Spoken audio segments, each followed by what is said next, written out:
एक गरीब आदमी कड़ी मेहनत कर एक एक रुपया जमा कर एक मकान बनवाता है।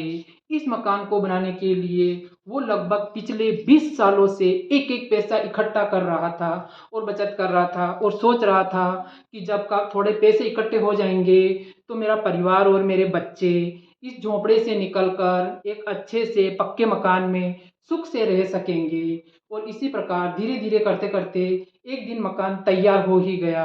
मकान तैयार हो गया तो उसके बाद में पंडित जी से पूछकर गृह प्रवेश का दिन निश्चित किया गया। और गृह प्रवेश का दिन एक दिन निश्चित हो गया और 2 दिन बाद गृह प्रवेश होने वाला था। और वो कुछ तैयारियां करने लगे और बाजार से सामान लाने लगे। लेकिन गृह प्रवेश के सिर्फ एक दिन पहले इतना खतरनाक भूकंप आया और उसका बना बनाया पूरा मकान ढह गया और धंस गया। जब ये लोगों ने सुना तो लोग उसके घर की तरफ दौड़े चले आए और जैसे ही उसने सुना कि मेरा घर ढह गया है, क्योंकि उस टाइम वो अपने नए घर में नहीं था, वो अपने पुराने घर में ही था। जैसे ही उसने खबर सुनी वो दौड़ा दौड़ा बाजार गया और कुछ मिठाई के डब्बे ले आया। मिठाई के डब्बे लेकर जैसे ही वो बाजार से रवाना हुआ उसके घर पर लोगों का जमघट लग गया। लोग तरह तरह की बातें करने लगे। बेचारे ने इतनी मेहनत से एक एक पैसा जमा कर ये मकान तैयार करवाया और आज गृह प्रवेश के सिर्फ एक दिन पहले ये मकान ढह गया और उसके सारे सपने चकनाचूर हो गए। इसी प्रकार की बातें लोग कर रहे थे। इतने में वो आदमी वहाँ पे पहुँच गया। उसके हाथों में मिठाई के डब्बे देखकर लोग सोचने लगे कि ये पागल तो नहीं है। उसका एक दोस्त उसके पास जाकर कान में कहने लगा, यार तू पागल तो नहीं है, तेरा मकान ढह गया, तेरे सपने बर्बाद हो गए, तेरी मेहनत मिट्टी में मिल गई और तू यहाँ पे मिठाई के डब्बे लेके आया है।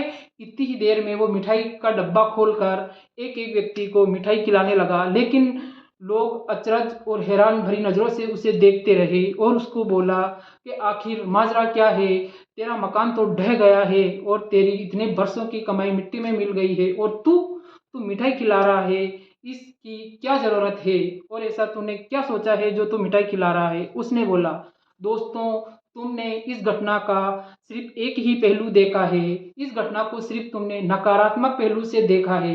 मेरी नज़रों से देखते तो मैंने इसको एक सकारात्मक पहलू से देखा है। तो दोस्तों ने बोला, वो कैसे?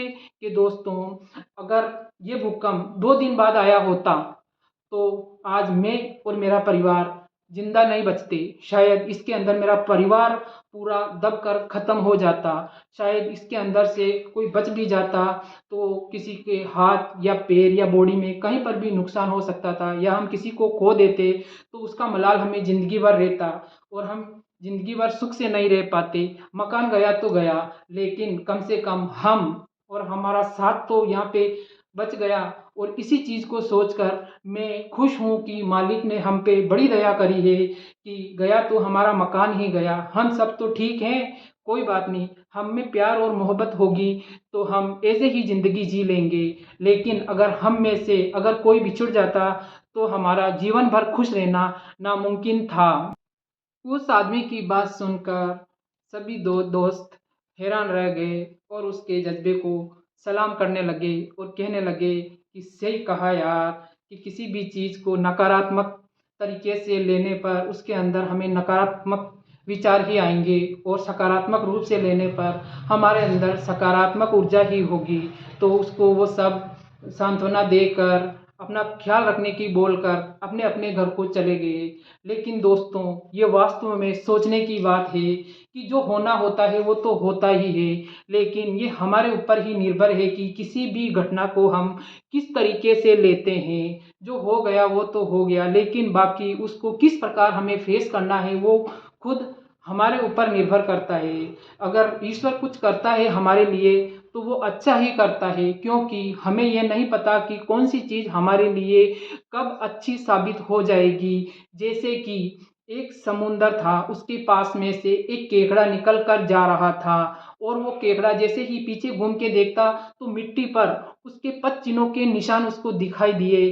तो अपने पद चिन्हों के निशान देखकर वो बहुत खुश हो रहा था और खुशी से फूला नहीं समा रहा था। लेकिन पता नहीं सागर को क्या सूझा और उसने अपनी लहरें चलाकर उसके निशान को मिटा दिया। कुछ ही टाइम में केकड़ा देखता है कि इस सागर की लहरों ने मेरे ऐसे प्यारे प्यारे से निशान जो बने हुए थे उसको मिटा दिया। तो वो गुस्सा हो गया और लहरों से कहने लगा कि तुमने मेरे साथ धोखा किया है, तुमने मेरी खुशी को छीना है। मैं मेरे निशानों को देखकर बहुत खुश हो रहा था, तुमसे मेरी खुशी देखी नहीं गई और तुमने मेरे साथ धोखा किया है। तो सागर देवता ने बोला कि तुम गलत सोच रहे हो, वो देखो पीछे मछुआरे और शिकारी आ रहे हैं और वो जो जिसके भी पद चिन्हों के निशान दिखाई दे रहे हैं उनके पीछे पीछे जाकर उन जीव जंतुओं को पकड़ रहे हैं।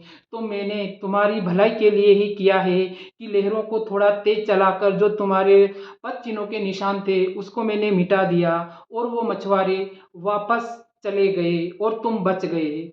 तो ये सुनकर केकड़े ने उन लहरों को और सागर को बहुत बहुत धन्यवाद दिया। इसी प्रकार दोस्तों, कभी कभी मालिक हमारे जीवन में दुख और परेशानियां भेजते हैं, लेकिन हमें नहीं पता है कि इसके बदले वो हमारी कितनी रक्षा करते हैं। हम हमारी खुशी से जो भी होता है वो तो हमें बहुत पसंद आता है, लेकिन कभी मालिक हमारी खुशी के लिए कुछ थोड़ा बहुत गलत करता है तो हम मालिक पर अंगुली उठाने लग जाते हैं। तो ऐसा नहीं है दोस्तों, परमात्मा तो हमारे पिता है। हमारे पिता कभी भी किसी भी बच्चे का बुरा नहीं कर सकते हैं, वो तो हमेशा हमारे अच्छे के लिए करते हैं। लेकिन हम ही नादान हैं जो मालिक के ऊपर अंगुली उठाने लगते हैं। तो दोस्तों, हमें हर हाल में खुश रहने का हुनर सीखना चाहिए और हर पल हमें खुश रहना चाहिए। और जो ये परेशानियां आती है ये तो सुख और दुख है, धूप और छाँव है, आती ही जाती रहती है, लेकिन हमें अपने विश्वास को कभी नहीं डगमगाना चाहिए। तो दोस्तों, आपको ये मोटिवेशनल स्टोरीज कैसी लगी? और हमें आजकल इसी चीज़ों की ज़रूरत है। आपको ये हमारी स्टोरी अच्छी लगी हो तो आप हमें लाइक कमेंट और शेयर कीजिए और यूट्यूब पर इंदिरा मोटिवेशन के नाम से सर्च कर मुझे सपोर्ट कीजिए और सब्सक्राइब करने की कोशिश कीजिए। जय गुरुदेव।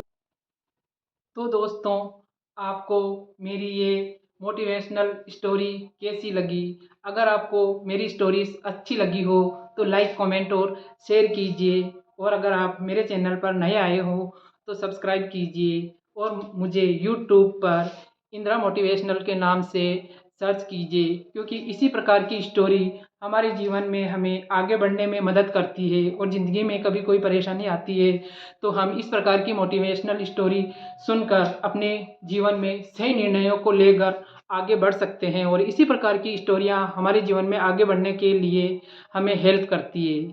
तो जय गुरुदेव दोस्तों।